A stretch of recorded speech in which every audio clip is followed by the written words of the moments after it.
and welcome to the weekly moon update. My name is Allison, and in these videos, you can find information about the moon energy for the current week. If you're not watching it on Sunday when it premieres, then you can click through the timestamps in the description box below to jump around to whatever part of the week that you may be watching it.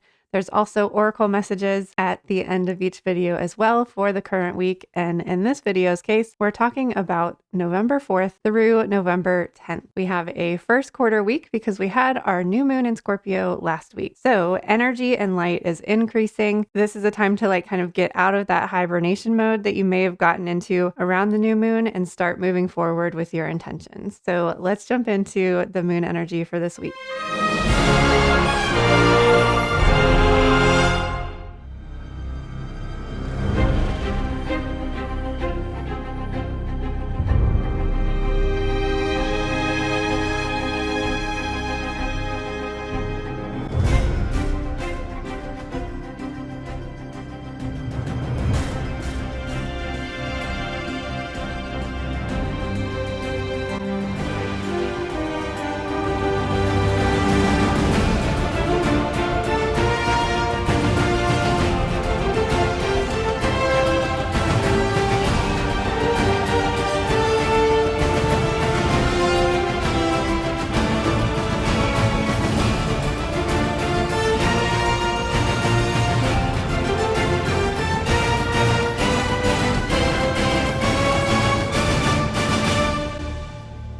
So like I said earlier, we had our new moon last week. So that means we have a waxing crescent moon for the beginning of the week. And then we will have our first quarter moon on Saturday. And then Sunday, that means we'll have a waxing gibbous moon. So again, the light and the energy, as you can see, is slowly increasing throughout the week. So our new moon last week was in Scorpio. Immediately following Scorpio is Sagittarius, a fire sign that helps us find direction. It helps reignite, helps us figure out what lights us up, what's exciting, what is drawing you, what is enticing you, what is pulling you forward. We're about to head into Sagittarius season. So that's when we start to kind of reflect on this year and start looking ahead to next year and where you want to go, what do you want to do, who do you want to be next year. So really, I feel like a waxing crescent Sagittarius moon after a Scorpio new moon is really just kind of helping pull you out of that dark, pull you out of that reflective space and start using whatever it is that you learned, the knowledge that you gained, the light that you found in the darkness, and using that to figure out what you want to do next. So we'll be in Sagittarius energy all day Monday, and then early Tuesday morning is when we'll start moving into Capricorn. So we'll be in Capricorn by 10:18 Tuesday morning. So Capricorn energy after Sagittarius ignites some little spark inside of you. Capricorn helps you figure out what the practical steps are to achieving that light, achieving that goal. So Capricorn is an earth sign. It's going to bring us down to the ground, help us be grounded and centered and figure out a plan for how we want to move forward. How do we want to climb our mountain like a mountain goat? So I always feel like Earth days are the most productive days for me. I find that that's when I actually get things done. And I think that's just because you can feel that earth energy. You can feel those what are those practical steps that I need to take?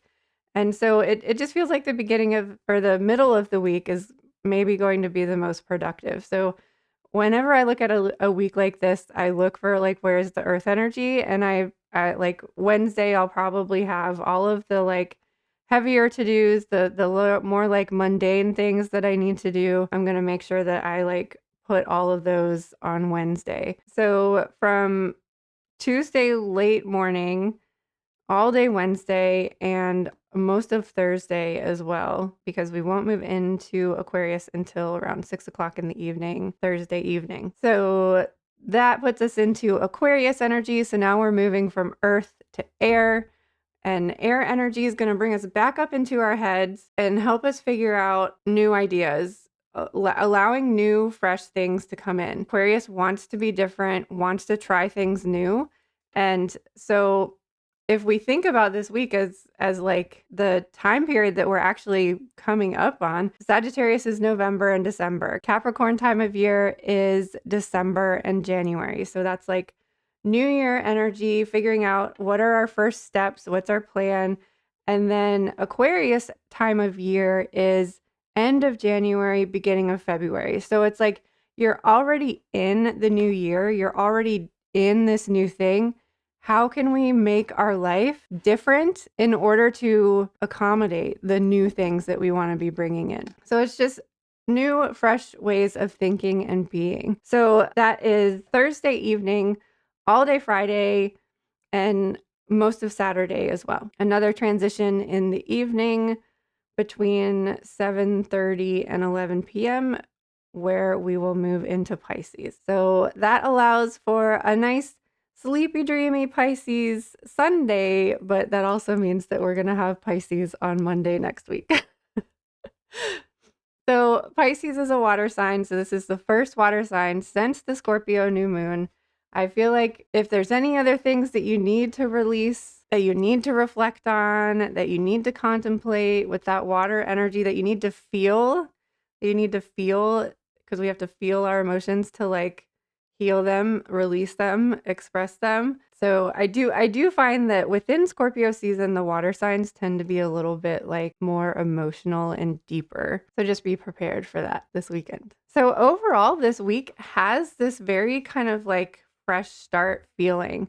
I find that around Scorpio new moons, things might get dark, things might get mysterious, things might get a little weird. And then this week, the week that follows that new moon kind of brings in this new energy, this like, okay, I've released all of this stuff. Now let's get our feet on the ground. How are we going to move forward? And our card for the week is from the Moonology Messages Oracle by Yasmin Boland. And we've got knowledge drawing down the moon. How perfect. I mean, this is a moon oracle, so of course it's going to have something to do with the moon. So there are some things that we know because we learned them the old-fashioned traditional way. And then there are some things that we know because we intuit them instinctively and on an energetic level. Drawing this card suggests that you're wiser than you know, but that the answer to your question, you will need sacred knowledge that can't be found in a book or online. You are therefore advised to go within and call the goddess to you. Channel her thoughts and then journal about your experience. If you have a favorite goddess you like to work with, call her in. Alternatively, explore which goddess appeals to you and call her in by asking her to come to you in meditation. Or simply close your eyes and ask which goddess wants to come to me. However you do this process, ask the goddess to transmit the information you need. Wherever this card appears, it is also a reminder to stay on track with your moon practices, set intentions at the new moon, and release them to the divine at full moon. Additional meanings for this card are the goddess is with you, embody your spirituality. You don't yet have all the answers that you need. Step into your wisdom and let the moon be your guide. The practice of drawing down the moon is said to date back to the 2nd century BCE.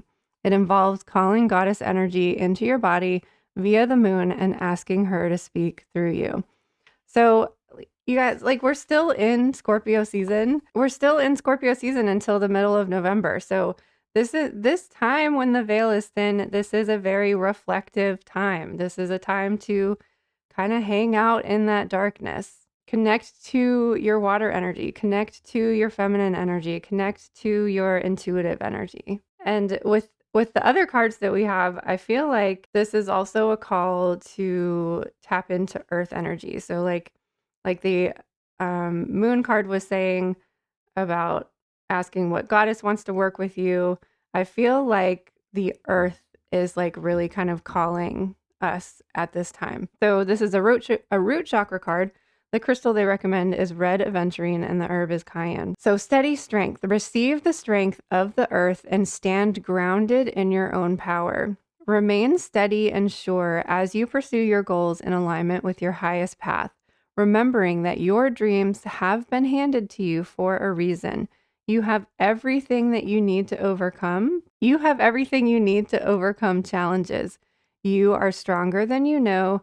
Let Gaia's crystals and minerals remind you of your innermost strength. So it really does feel like this week is like getting our footing and getting our grounding again, back again, like reconnecting to the earth after whatever dark cave you went into for the new moon last week. And we also have a root chakra gemstone card for this week. Hematite activates the root chakra and is the most grounding stone on the planet. It's a potent binder of cosmic energy that helps contain unwanted forces and blocks energetic and psychic attacks. This stone roots you deeply in the earth's stability and balances the body, stabilizing your equilibrium and helping both ethereal and physical systems remain aligned. The affirmation for this card is I am grounded and connected to the earth. So there definitely seems like there's this need to like really connect to the earth energy. And we've got a Capricorn earth sign here that can this week that can also help us connect to the earth. And yeah, I've just been really feeling like there is this need and this call with so many like chaotic situations happening on the earth with natural disasters and also with war and global warming. Like there is this need to like pay attention and listen to what the earth is trying to share with us. Hematite's one of my favorite and first gemstones other than amethyst. Hematite was, I don't know, it was like hematite, quartz, and amethyst was something that you could always find in like when I was younger, we didn't have metaphysical stores, and the closest thing to that was a Discovery Channel store that they used to have at the mall that like had geodes that you could crack open, and like they usually had like a couple bowls of tumbled stones, and it was usually hematite, quartz points, and oftentimes amethyst as well. So there, hematite has a very special place in my heart. I don't always, sometimes it's a little intense for some people, but I find that I really connect to the energy. I wear hematite rings and they break a lot because I think they just kind of get overloaded. I have to remember to like take them off at night and cleanse them on like a selenite plate. I just need to remember to cleanse them because I've already gone through 3 just in like the past month. I buy them by the bag. So hematite's it's really cooling, and I find that like a lot of my energy is very like heat activated. So hematite it just like feels good. It's comforting. Like even right now I see my cheeks are like flushed a little bit, and hematite's very cooling and soothing. But some people do find it to be like kind of like too grounding. Like it just kind of like rips you down there. But sometimes I need to be like ripped down to the ground, forced down to the ground. Well, I hope you have a wonderful first quarter week. I hope that you're able to stay connected to the earth, stay grounded and centered, and also stay connected to your new moon intentions.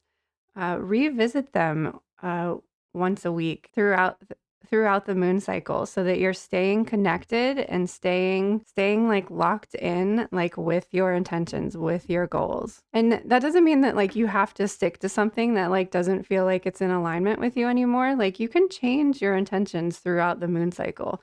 That's why like we're setting the intentions on the moon cycle and then using those 4 weeks to figure out how to integrate them into our life. If it doesn't work, you can change it up. That's what the full moon is for.